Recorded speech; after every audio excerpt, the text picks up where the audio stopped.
そうですね、ストーリー上は敵を追い求め、なぜ父が誰かを殺した、信じられない量、それを確かめていくんだっていうことなんですけども、ゲーム的な側面としては一つの一人旅を終わった時の記憶とか体験がちょっと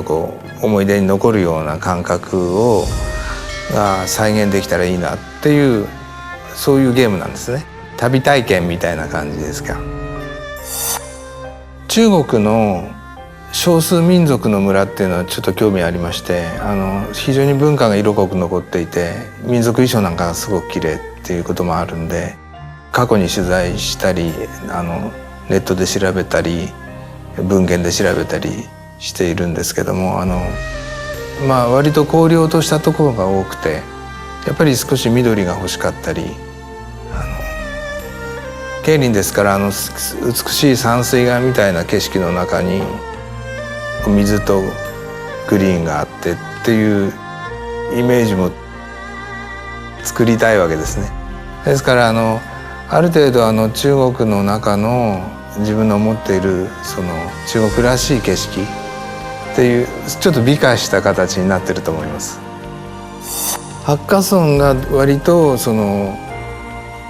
桂林の山奥の片田舎っていう設定で作ってるんで、長部の方は桂林は桂林なんですけど、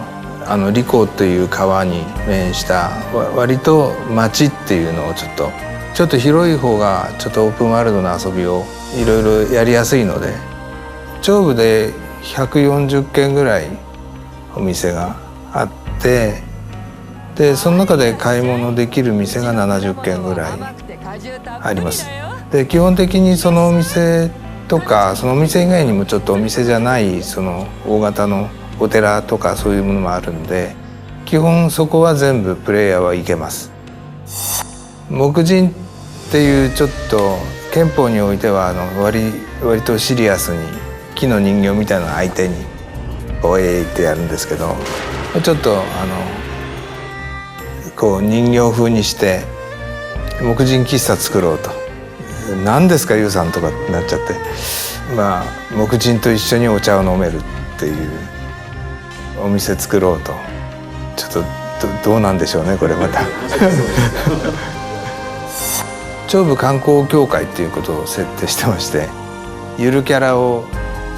長部にも作ろうっていう運動が起きたという設定にして、で最近長部ちゃんっていうゆるキャラを観光協会が推してるわけですよ。気に入ってるのは長部寮舎って言って、長部に来た時に寮が泊まるホテルの女将がすごいインパクトがあって好きですね。長部三大美人って呼んでますけども、三大美人の一人がその長部寮舎の女将と、残りの2人も長部三大美人テレカっていうのをちょっと作りましたので、まだ三大美人のうちの2人はまだ明かしてませんので、ゲームの方で探してもらいたいと。シェムの一つ特徴だと思いますけど、いわゆる NPC って言われるキャラクターになるんですが、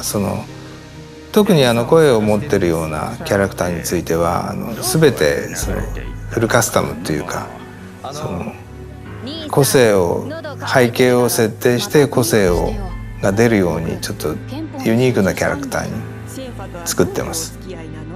キャラクターの女の人だったら洋服とか宝石とか興味のあるところに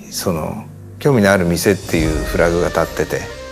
そこを中心にちょっとウィンドウショッピングして回っていくっていうようなスケジュールのシステムをやってます今回は。父が岩尾っていうんですけど、若き時に中国を訪れた武者修行で憲法の武者修行で中国を訪れたっていう設定なんで、ハッカソンにも訪れた。で父の痕跡を追う旅でもあります。